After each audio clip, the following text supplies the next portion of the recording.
રમતા વિદ્યાર્થીનું કરંટ લાગવાથી મૃત્યુ થયું છે। નિજામપુરાની ન્યૂ ઈરા સ્કૂલમાં કરુણ ઘટના બની। શાળાના મેદાનમાં ફૂટબોલ રમતો વિદ્યાર્થી થાંભલાને અડી ગયો। થાંભલામાં વીજ કરંટ હોવાથી વિદ્યાર્થીને જોરદાર ઝટકો લાગ્યો। 11મા ધોરણમાં અભ્યાસ કરતા 15 વર્ષના વિદ્યાર્થીનું મોત થઈ ગયું છે। હોસ્પિટલમાં સારવાર મળે તે પહેલા જ વિદ્યાર્થી મોતને ભેટ્યો। વિદ્યાર્થીના મૃતદેહને પોસ્ટમોર્ટમ અર્થે એસએસજી હોસ્પિટલ ખસેડાયો છે। આ ઘટના અંગે ફતેગંજ પોલીસે ગુનો નોંધી તપાસ હાથ ધરી છે। નિજામપુરાની આ ઘટના છે। વધુ માહિતી મેળવીએ વડોદરાથી સંવાદદાતા હાર્દિક દીક્ષિત જોડાયા છે। હાર્દિક, ધોરણ 11માં અભ્યાસ કરતો આ વિદ્યાર્થી જે રમતા રમતા મોતને ભેટ્યો છે એક વીજ કરંટના કારણે, આમાં જવાબદારી કોની? પોલીસ હવે શું કરશે? બિલકુલ બીજો સમગ્ર મામલે અત્યારે પોલીસ દ્વારા કાયદેસરની કાર્યવાહી શરૂ કરવામાં આવી છે, પરંતુ આમાં જોવા જઈએ તો ક્યાંક ને ક્યાંક શાળા સંચાલકોની બેદરકારી કહી શકાય, કારણ કે જ્યારે વિદ્યાર્થીઓ શાળામાં ભણવા આવતા હોય ત્યારે તમામ પ્રકારની તકેદારી રાખવી એ શાળા સંચાલકોની જવાબદારી બને છે। ત્યારે આ ગઈકાલે જે ઘટના ઘટી છે એના કારણે એક પરિવારે જે છે તે પોતાનો દીકરો જે છે તે વાલસો દીકરો ગુમાવ્યો છે। નિજામપુરાની જે ન્યૂ એરા સ્કૂલ છે ત્યાં આખી કરુણ ઘટના બની છે। જે વિદ્યાર્થી છે તે મેદાનમાં ફૂટબોલ રમતો હતો અને રમતા રમતા જે છે તે વીજ થાંભલાને અડી ગયો હતો અને દરમિયાન તેને જોરદાર કરંટ લાગ્યો હતો। હોસ્પિટલમાં તેને સારવાર માટે મોકલવામાં આવ્યો હતો, પરંતુ જે ફરજ પરના તબીબો છે તેમના દ્વારા તેને મૃત જાહેર કરવામાં આવ્યો હતો। 11મા ધોરણમાં અભ્યાસ કરતો હતો વિદ્યાર્થી। પોસ્ટમોર્ટમની પ્રક્રિયા જે છે તે પૂર્ણ કરી દેવામાં આવી છે અને પરિવારને મૃતદેહ સોંપી દેવામાં આવ્યો છે। ત્યારે સમગ્ર મામલે જે ફતેગંજ પોલીસ છે તેમના દ્વારા તલસ્પર્શી તપાસ જે છે તે શરૂ કરવામાં આવી છે। જવાબદારો સામે કાર્યવાહી કરવામાં આવે તેવી અત્યારે પરિવારમાં માંગ ઉઠી છે। જી હાર્દિક, આભાર માહિતી આપવા માટે। મહીસાગરના લુણાવાડામાં બાળકોની તબિયત બગડી હતી। કુમાર છાત્રાલયના 6 બાળકને ફૂડ પોઈઝનિંગની આશંકા છે। 6 બાળકને ઝાડા ઉલટીની ફરિયાદ છે। 108 મારફતે બાળકોને કોટેજ હોસ્પિટલ ખસેડવામાં આવ્યા। છાત્રાલયમાં અપાતા ભોજનને લઈને સવાલ ઉઠી રહ્યા છે। છાત્રાલયમાં અંદાજે 20 વિદ્યાર્થીઓ રહેતા હોવાની માહિતી છે। ફૂડ પોઈઝનિંગની ઘટનાથી વાલીઓમાં ચિંતા અને રોષની લાગણી છે। કુમાર છાત્રાલયો અને આશ્રમ શાળાઓમાં તપાસની માંગ થઈ રહી છે। ફૂડ એન્ડ ડ્રગ્સ વિભાગ દ્વારા તપાસની માંગ કરવામાં આવી। ચાંદીપુરા અને જીબીએસ વચ્ચે ફૂડ પોઈઝનિંગના કેસથી તંત્ર પણ દોડતું થયું છે। તો લુણાવાડામાં બાળકોની તબિયત લથડી, કુમાર છાત્રાલયના બાળકોને ફૂડ પોઈઝનિંગની આશંકા છે। તંત્ર દોડતું થયું છે। 6 બાળકને ઝાડા ઉલટીની ફરિયાદ છે। હાલ સમગ્ર મામલે તપાસ થઈ રહી છે। છાત્રાલયમાં જે ભોજન આપવામાં આવે છે તેને લઈને સવાલ।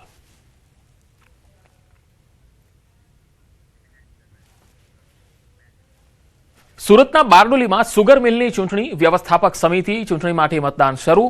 15 બેઠક પૈકી 14 બેઠક માટે મતદાન થઈ રહ્યું છે। મતદારોમાં ભારે ઉત્સાહ પણ છે।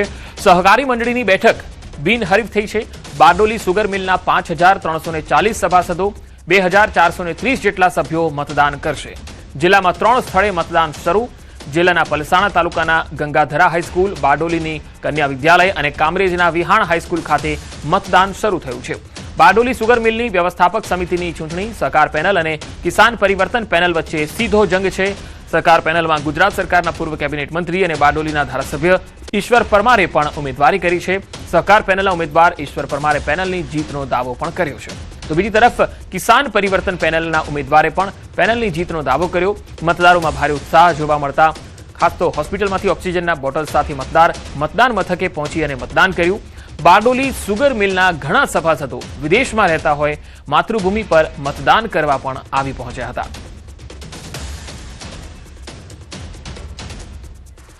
ભાઈ વિદેશથી ખાસ મતદાન કરવા આવ્યા છે। અમારી ફરજના ભાગરૂપે ફરજ સમજીને અમે અમારી સ્વેચ્છાએ મતદાન કરવા માટે અહીં સુધી આવ્યા છે। બારડોલી સુગરની વ્યવસ્થાપક સમિતિની ચૂંટણીનું જ્યારે મતદાન થઈ રહ્યું છે ત્યારે લોકોમાં સારો એવો ઉત્સાહ બી છે ને લાંબી એવી બધી સંખ્યામાં વોટિંગ થાય એવી અમારી અપેક્ષા બી કરી। અબાઉટ કદાચ 2350-2400નો અમારો અંદાજ છે કે એટલું વોટિંગ થવું જોઈએ। જીત માટે અમારી પૂરેપૂરી ટીમનો 80% એટલે કે 80% અમારી શક્યતા એવું લાગી રહેલું છે। એશિયાની સૌથી મોટી સુગર મિલ કહેવાતી બારડોલી સુગર, જે બારડોલી સુગર વર્ષે દિવસે કરોડો ને અબજો રૂપિયાનું ટર્નઓવર કરતી સંસ્થા, એના વ્યવસ્થાપક સમિતિની ચૂંટણીનો માહોલ બતાવવાનો પ્રયાસ કર્યો। હાલ જે બારડોલી સુગરની જે 15 બેઠક ઉપર આજે વહેલી સવારે એટલે કે 9 વાગ્યાથી મતદાન શરૂ થવા પામ્યું છે। મતદારોમાં ભારે ઉત્સાહ છે, સભાસદોમાં ભારે ઉત્સાહ છે। બારડોલી સુગર મિલ જે છે એ સુગર મિલના જે 5350 જેટલા આ મતદાર એટલે સભાસદો છે, અને સભાસદો આજે પોતાનો મતાધિકાર છે, મતાધિકારનો ઉપયોગ કરવા જઈ રહ્યા છે। અને દ્રશ્યની અંદર જોઈ શકો છો કે ખાસ કરીને આ જે વ્યવસ્થાપક સમિતિની ચૂંટણી જે હાલ યોજાઈ રહી છે એમાં બે પેનલ બનાવવામાં આવી છે, સહકાર પેનલ અને કિસાન પરિવર્તન પેનલ। ખાસ કરીને વાત કરવામાં આવે તો જે આ સહકાર પેનલની અંદર હાલ જે ગુજરાત રાજ્યના પૂર્વ કેબિનેટ મંત્રી અને હાલના બારડોલીના ધારાસભ્ય પણ ઉમેદવાર હોય અને એઓએ પણ પોતાનું મતદાન કર્યું છે। અને ખાસ કરીને મતદારોમાં ભારે ઉત્સાહ જોવા મળ્યો છે। વહેલી સવારે 9 વાગ્યાથી આ મતદાન શરૂ થયું છે અને સહકાર પેનલ અને પરિવર્તન આજે કિસાન પરિવર્તન પેનલ વચ્ચે સીધી ટક્કર છે। આપણે આજે પૂર્વ ધારાસભ્ય ને સુગર મિલના પૂર્વ કેબિનેટ મંત્રી અને હાલના ધારાસભ્ય અને ઉમેદવાર છે એ ઉમેદવાર સાથે વાત કરીશું। જે કઈ રીતનો ઉત્સાહ જે મતદાન કર્યું છે, શું કહેશો? મતદારોનો ઉત્સાહ આપ પોતે પણ જોઈ શકો છો। સવારમાં ખૂબ જોરમાં વરસાદ પણ આવ્યો, તેમ છતાં આ બારડોલી તાલુકામાં સમાવિષ્ટ એવી 5 ઝોનનું મતદાન મથક સાર્વજનિક કન્યા વિદ્યાલય અસ્તાન ખાતે રાખવામાં આવ્યું છે અને ખૂબ મોટા પ્રમાણમાં શાંતિપૂર્ણ માહોલમાં બારડોલી સુગર ફેક્ટરીના સભાસદો મતદાન કરી રહ્યા છે। જીત માટે કેટલો લાવો છે? જીત માટે અમારા તમામ ઉમેદવાર 250 મતની લીડથી તમામ ઉમેદવાર 14 ઉમેદવાર જીતશે અને એક અમારા 15માં જે સહકારી મંડળીના ઉમેદવાર છે એ બિનહરીફ થયા છે। ચોક્કસપણે જે ધારાસભ્યના ઉમેદવારે કહ્યું છે કે આ જે વ્યવસ્થાપક સમિતિની જે ચૂંટણી ચાલી રહી છે એની અંદર જીતનો દાવો પણ કર્યો છે। આપણી સાથે આ જે સહકાર પેનલના કન્વીનર હસમુખભાઈ છે, હસમુખભાઈ સાથે હસમુખભાઈ, જે પ્રમાણે કેટલા મતદારો છે અને કેટલા લોકો મતદાન કરી શકશે અને કેટલા વિદેશથી નાગરિકો આવ્યા છે, શું કહેશો? ખેડૂત સહકારી કાઉન્ટર મંડળી બાબીલની ચૂંટણીમાં સહકાર પેનલમાં હું 151 ગામ ફર્યો છું। તેમાં સભાસદોનો ઉત્સાહ ને 2450 મતદારો મને કોન્ટેક્ટ કર્યો છે ને દરેક ગામમાં જે કાંઈ અમને સવાલો પૂછ્યા એનો સંતોષકારક અમે જવાબ આપ્યો। જ્યાં સુધી સભાસદોને સંતોષ ન થાય ત્યાં સુધી અમે જગ્યા છોડી નથી ને અમને સભાસદોએ વિશ્વાસ આપ્યો કોઈપણ સંજોગોમાં સહકાર પેનલના તમામ ઉમેદવારોને મત આપીશું। ચોક્કસપણે જે કન્વીનર છે કન્વીનર પણ જણાવી રહ્યા છે કે ચોક્કસપણે જે 2450 જેટલા મતદારો છે મતદાનનો ઉપયોગ કરી અને આ જે સીધી પેનલ જે અત્યારે હાલ છે સહકાર પેનલ અને કિસાન પરિવર્તન પેનલ વચ્ચે સીધો જંગ છે। આવનાર 18 તારીખે જ્યારે આ મતદાન આજે થયું છે તેની મતગણતરી થશે ત્યારે ચોક્કસપણે કહી શકાય છે કે કોણ જીતશે અને કોણ હારશે એ 18 તારીખે નક્કી થશે। કેતન પટેલ, ન્યૂઝ 18 ગુજરાતી, બારડોલી। સપ્ટેમ્બરથી ફરી તોફાની રાઉન્ડ શરૂ થશે। 28 ઓગસ્ટથી ધોધમાર વરસાદની આગાહી છે। ભારે વરસાદની 3 આગાહીની ખાસ સંભાવના જે છે આગાહીકારોએ વ્યક્ત કરી છે, જેમાં અનેક ભાગોમાં ભારે વરસાદની સંભાવના રહેશે। વરસાદના નવા રાઉન્ડ લઈને માઢકની આગાહી છે તો વિવિધ હવામાન પ્રણાલી જ્યોતિષના આધારે પણ આગાહી કરાઈ છે।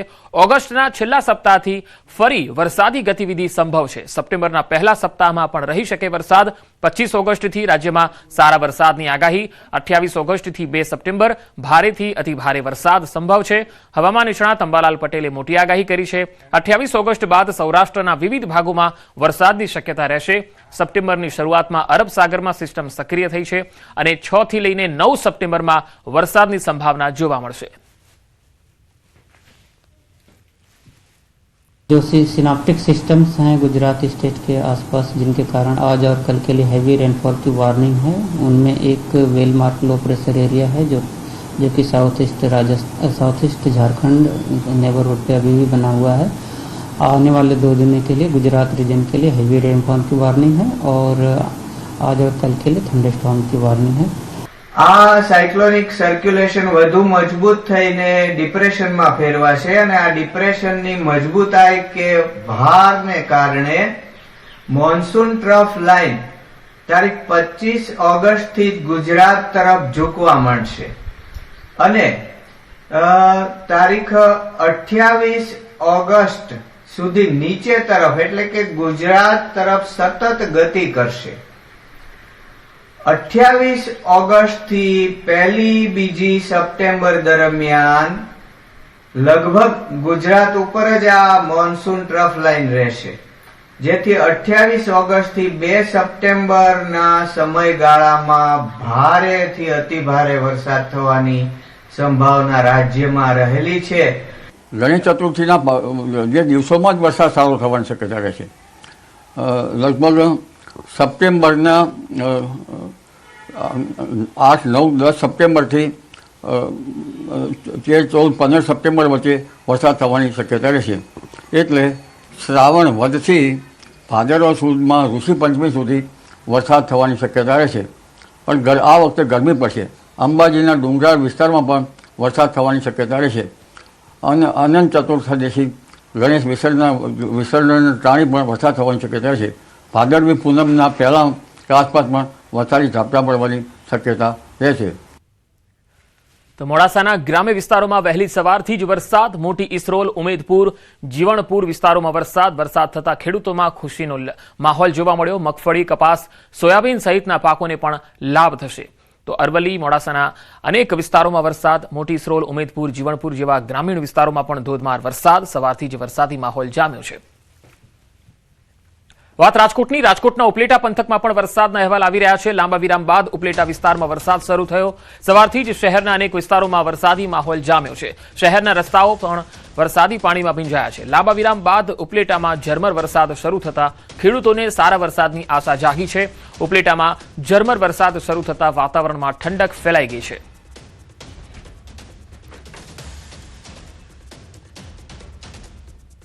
જાપાનમાં ભારે વરસાદે ભારે તબાહી મચાવી. પૂર્વ જાપાનના ચીબા વિસ્તારમાં પડેલા અતિ ભારે વરસાદના કારણે પૂર જેવી સ્થિતિ સર્જાઈ છે. આ તસવીરો જુઓ. ભારે વરસાદને કારણે અત્યાર સુધીમાં 9 લોકોના મૃત્યુ થયા હોવાની માહિતી સામે આવી છે. મુશળધાર વરસાદના કારણે અનેક વિસ્તારોમાં પાણી ભરાઈ ગયા. રસ્તાઓ અને રેલવે સેવાઓ પણ જાપાનમાં ખોરવાઈ છે. અનેક સ્થળોએ વીજ પુરવઠો પણ ખોરવાયો છે. નરીતા એરપોર્ટ પર હજારો મુસાફરો ફસાયા. ચીબા વિસ્તારમાં 12 ઇંચ જેટલો વરસાદ પડતા 70થી વધુ મકાનોને નુકસાન થયું, જ્યારે 1000થી વધુ ઘરોમાં પૂરનું પાણી ઘૂસી ગયું, જેમાં લગભગ 600 ઘરોમાં પાણી ફ્લોરથી પણ ઉપર સુધી પહોંચી ગયું. સ્થાનિક મીડિયા અનુસાર અંદાજે સ્થિતિ એટલી વિકટ છે કે 1200 કાર રસ્તાઓ પર છોડી દેવામાં આવી. જાપાનમાં હાલ બચાવ અને રાહત કામગીરી ચાલુ છે. અસરગ્રસ્ત વિસ્તારોમાં લોકોને સાવચેત રહેવાની સૂચના પણ અપાઈ છે. તો જાપાનમાં કેવી તસવીરો આવી રહી છે. ભારે પૂરને પગલે 1200 જેટલી કાર તો રસ્તા પર જ છોડી દેવી પડી, એ પ્રકારની સ્થિતિ. પૂરમાં મૃત્યુઆંક 9 પર પહોંચ્યો છે. અનેક રસ્તાઓ છે એમાં પૂરની સ્થિતિ છે. નીચાણવાળા ભાગોમાં પાણી ભરાયેલા છે. ભારે વરસાદને કારણે પૂર્વ જાપાનના અનેક વિસ્તારોમાં ખાસ બેટમાં ફેરવાયા છે. આ તરફ અમેરિકામાં લાલા વાવાઝોડાનો કહેર છે. હવાઈ આઇલેન્ડ પર તોફાન મચાવ્યું છે. વાવાઝોડાને પગલે મુશળધાર વરસાદ, તોફાની પવને તારાજી સર્જી છે. નદી નાળા ઓવરફ્લો થયા છે. રોડ પર નદી વહેતી હોય એવા દ્રશ્યો જોવા મળ્યા. હવાઈમાં 155 વર્ષનું સૌથી મોટું સંકટ સર્જાયું. 40,000 ઘરમાં વીજળી ગુલ થઈ ગઈ. 2.1 લાખ લોકો પ્રભાવિત થયા છે. 120 કિલોમીટરની ઝડપે અહીંયા હવા ફૂંકાઈ રહી છે. ભારે પવનના કારણે દરિયામાં તોફાની મોજા પણ ઉછળી રહ્યા છે.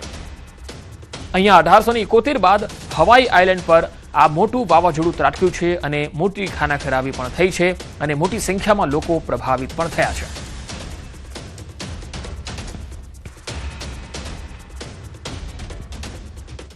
ઉત્તર પ્રદેશના મુઝફ્ફરનગરના જાનસઠમાંથી એક એવી તસવીર સામે આવી જેને જોઈને તમે પણ ચોંકી જાઓ. અહીં સદીઓ જૂની જર્જરિત ઇમારત અચાનક ધડાકાભેર ધરાશાયી થઈ ગઈ. ઇમારતની ભારે દિવાલ ધ્વસ્ત થતા રસ્તો કાટમાળમાં ફેરવાઈ ગયો. દિવાલ ધરાશાયી થતા જ ઘટના સ્થળે ધૂળની ડમરી ઉડી અને આસપાસ હાજર લોકોમાં અફરાતફરી મચી. પોલીસ અને નગર પંચાયતની ટીમ સ્થળ પર આવી પહોંચી અને આસપાસના મકાનો ખાલી કરવામાં આવ્યા અને વિસ્તારમાં બેરિકેડિંગ કરવામાં આવ્યું.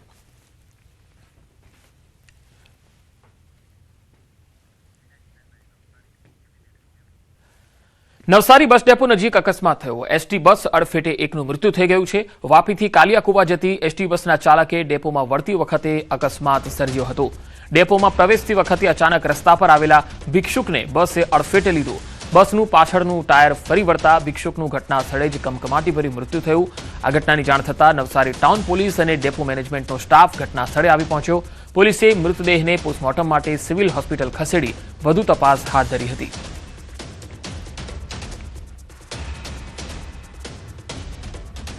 અંબાજી દાતા વચ્ચે અકસ્માતની એક ઘટના બની છે, જ્યાં 22 પૈડાવાળા તોતિંગ ટ્રકે પલટી મારી અંબાજીથી દાંતા તરફ જતી ત્રિશુલિયા કાંટામાં પલટી મારી જતા અકસ્માત થયો. ટ્રકમાં રેલવેના પાટા નીચે મૂકવાના બ્લોક લઈ જવાતા હતા. અકસ્માતમાં એક ગાયનું ઘટનાસ્થળે મૃત્યુ થયું છે. સ્ટીયરિંગ પરનો કાબુ ગુમાવતા આ ઘટના બની હોવાનું અનુમાન છે. આ સમગ્ર મામલે હાલ તપાસ ચાલી રહી છે.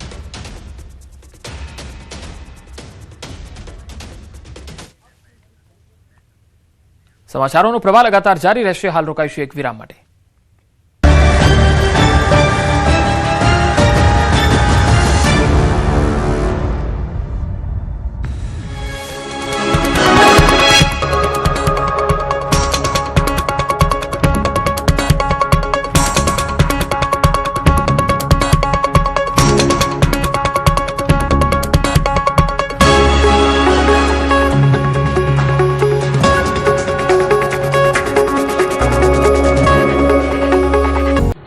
વડોદરા બાદ હવે રાજકોટમાં ડ્રાઇવિંગ લાયસન્સ માટે અગ્નિ પરીક્ષા. મોટાભાગના લોકો ફેલ. રાજકોટ આરટીઓમાં ડ્રાઇવિંગ લાયસન્સ મેળવવા માટે શરૂ કરાયેલી એઆઈ આધારિત ડ્રાઇવિંગ ટેસ્ટ હવે અરજદારો માટે મુશ્કેલીનું કારણ બની છે. 16 જુલાઈથી ઓટોમેટેડ ડ્રાઇવિંગ ટેસ્ટ ટ્રેક શરૂ થયા બાદ મોટી સંખ્યામાં અરજદારો ટેસ્ટમાં ફેલ થઈ રહ્યા છે. ખાસ કરીને 4 વ્હીલરના અરજદારો માટે આ ટેસ્ટ મોટો પડકાર બની રહ્યો છે. છેલ્લા 21 દિવસના આંકડા પ્રમાણે 1090 ઉમેદવારોએ પરીક્ષા આપી, જેમાંથી 938 ઉમેદવારો નાપાસ થયા છે. એટલે કે 85% વધુ લોકો ડ્રાઇવિંગ ટેસ્ટ પાસ ન કરી શક્યા. 2 વ્હીલરની વાત કરીએ તો 2393 ઉમેદવારોએ પરીક્ષા આપી, જેમાંથી 670 ઉમેદવારો નાપાસ થયા. એટલે કે 27%થી વધુ અરજદારો નાપાસ થયા છે. એઆઈ સિસ્ટમ ડ્રાઇવિંગ દરમિયાન થતી નાની ભૂલો પણ પકડી લે છે. 4 વ્હીલરમાં સમાંતર પાર્કિંગ અને સિગ્નલ જમ્પિંગના કારણે સૌથી વધુ અરજદારો ફેલ થઈ રહ્યા છે, જ્યારે 2 વ્હીલરમાં ટ્રેકના અંતિમ વળાંક પાસે સંતુલન ગુમાવવું કે જમીન પર પગ મૂકવો નાપાસ થવાનું મુખ્ય કારણ છે. અરજદારો માટે મુશ્કેલી એટલા માટે પણ વધી છે કે ટેસ્ટમાં ફેલ થયા બાદ ફરી પરીક્ષા આપવા માટે 2 મહિના સુધી રાહ જોવી પડે છે. એટલું જ નહીં, રીટેસ્ટ માટે 300 રૂપિયાની ફી પણ ચૂકવવી પડે છે. નર્મદામાં સાગબારા જંગલ જમીન વિવાદ ઉગ્ર બન્યો. સાંસદ મનસુખ વસાવાએ રાજીનામાની દર્શાવી તૈયારી. અનંત પટેલ રાજીનામે આપવાથી પ્રશ્ન સોલ્વ થઈ જવાનો હોય તો ચાલો હું રાજીનામું આપી દઉં.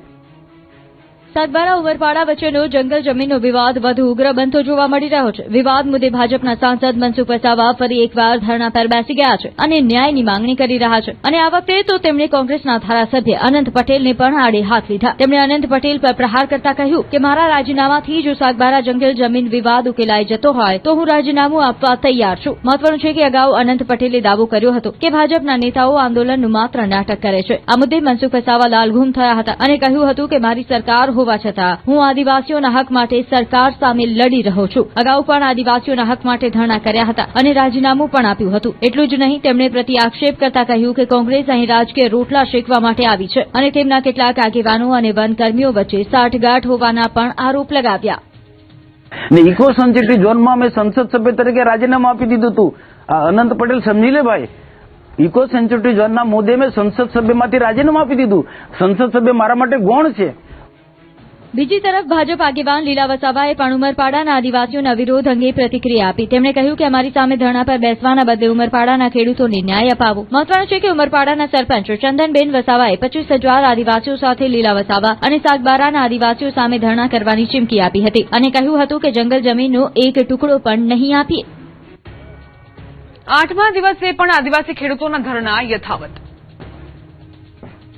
નર્મદાના સાગબારામાં જંગલ જમીનના ખેડાણનો વિવાદ યથાવત છે. જંગલની જમીનના હક માટે આદિવાસી ખેડૂતોનો જંગ આજે સતત 8મા દિવસે પણ ચાલુ રહ્યો છે. સાગબારામાં મોટી સંખ્યામાં ખેડૂતો ધરણા પર બેઠા છે અને જમીનના પ્રશ્નનો વહેલી તકે ઉકેલ લાવવાની માંગ કરી રહ્યા છે. મહત્વનું છે કે આદિવાસી ખેડૂતોના આંદોલનને હવે રાજકીય પક્ષો બાદ સામાજિક સંસ્થાઓનું પણ સમર્થન મળી રહ્યું છે. ભાજપ, કોંગ્રેસ અને આમ આદમી પાર્ટીના નેતાઓ બાદ હવે લોક સંઘર્ષ મોરચા પણ ખેડૂતોના સમર્થનમાં મેદાનમાં આવ્યું છે. લોક સંઘર્ષ મોરચાના રાષ્ટ્રીય અધ્યક્ષ પ્રતિભાતાઈ સિંધે સાગબારા અને ઉમરપાડા વિસ્તારના આગેવાનો સાથે મુલાકાત કરી હતી. સમગ્ર જંગલ જમીન વિવાદને લઈને ખેડૂતો સાથે ચર્ચા કરી તેમની સમસ્યાઓ જાણી હતી. આદિવાસી ખેડૂતોનો આરોપ છે કે વર્ષોથી તેઓ જે જમીન પર ખેતી કરી રહ્યા છે તેને લઈને વિવાદ ઉભો થયો છે. ત્યારે સમગ્ર મામલે સરકાર વહેલી તકે ઉકેલ લાવે તેવી માંગ ઉઠી રહી છે. બીજી તરફ 8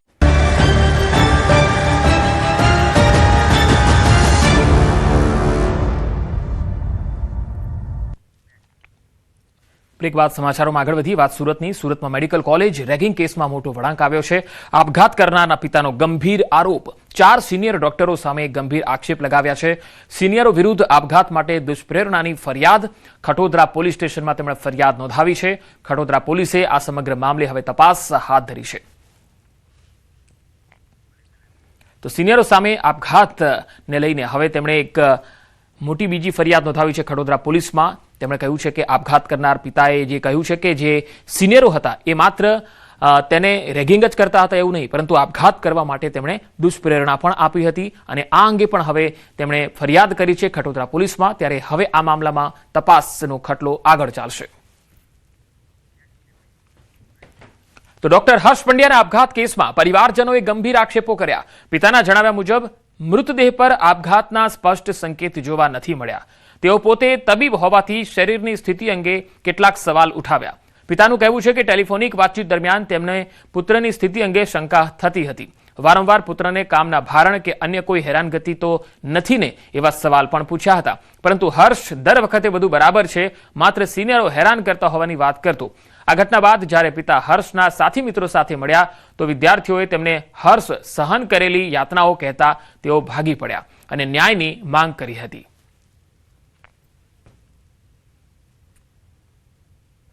તો સુસાઇડની અંદર એવું હોય છે મેડમ કે એના પહેલાં તો જીભ નીકળી જાય, પછી એને લાળ નીકળી જાય, આંખોની અંદર લાલાચ આવી જાય, આખો ફેસ ફૂલી જાય, પગ લબડી પડે, હાથ લબડી પડે અને આખું જે આખી બોડીને એનું જે માથું એ ટિલ્ટિંગ થઈ જાય.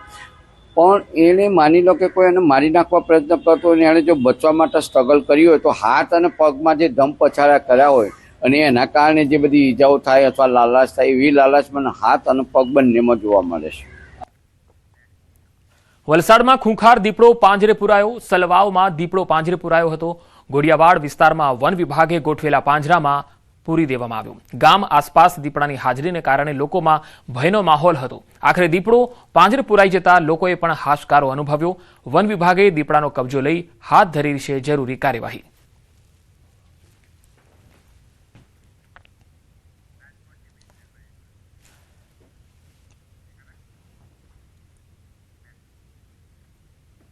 રાજકોટથી કોમી એકતા, માનવતા અને નિસ્વાર્થ સેવાનું અનોખું ઉદાહરણ સામે આવ્યું છે. શહેરના જાગનાથ વિસ્તારમાં રહેતા મુસ્લિમ યુવાન અહેસાન ચૌહાણ છેલ્લા 35 વર્ષથી શ્રાવણ માસમાં પગપાળા ઈશ્વરીય મહાદેવના દર્શન કરવા જાય છે. ખાસ વાત એ છે કે થોડાક મહિનાઓ પૂર્વે અકસ્માતમાં તેમના પગમાં 45 ટાંકા આવ્યા હતા. ચાલવામાં ભારે તકલીફ હોવા છતાં અહેસાનભાઈએ ધીમે ધીમે પગપાળા ઈશ્વરીય મહાદેવ પહોંચ્યા. એટલું જ નહીં, અહેસાનભાઈ છેલ્લા 22 વર્ષથી મંદબુદ્ધિના લોકો, ભિક્ષુકો, વૃદ્ધો, દિવ્યાંગો અને અન્ય જરૂરિયાતમંદ લોકોને સોમનાથની યાત્રા પણ કરાવે છે. તેમની આ નિસ્વાર્થ સેવાની નોંધ લઈ અગાઉ જિલ્લા કલેક્ટરે તેમને હિન્દુ મુસ્લિમ કોમી એકતાનો એવોર્ડ પણ એનાયત કર્યો હતો. તેમનું માનવું છે કે ધર્મ અલગ હોઈ શકે, પરંતુ તમામ ધર્મોનો મૂળ સંદેશ માનવતા અને પ્રેમ છે.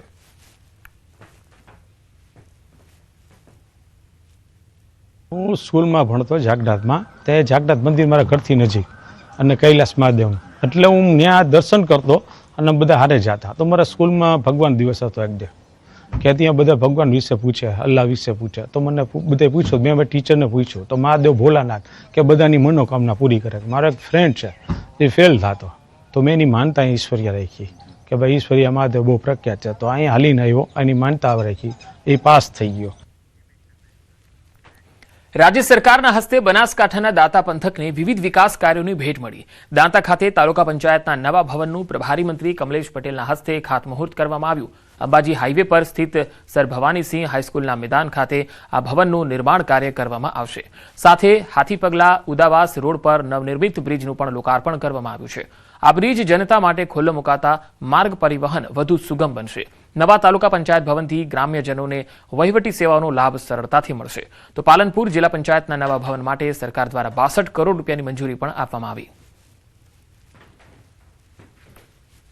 આ ભવન જલ્દીથી જલ્દી નિર્માણ થઈ અને ટૂંક સમયે આવતા વર્ષે ઓગસ્ટ મહિનામાં શરૂ થઈ જાય. આજે ખાતમુહૂર્ત છે તો લોકાર્પણ પણ જલ્દીથી થાય એની ચિંતા કરી છે મુખ્યમંત્રીશ્રીએ.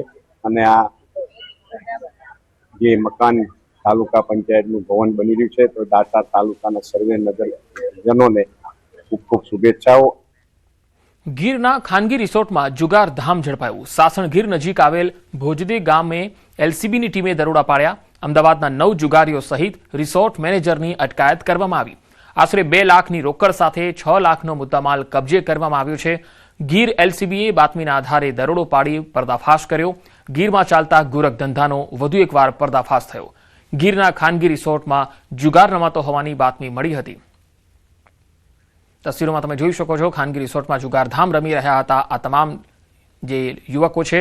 સાસણ ગીર નજીક ભોજદે ગામે એલસીબીની ટીમે જ્યારે દરોડા પાડ્યા ત્યારે આ જુગારધામમાં અમદાવાદના 9 જુગારીઓ હતા.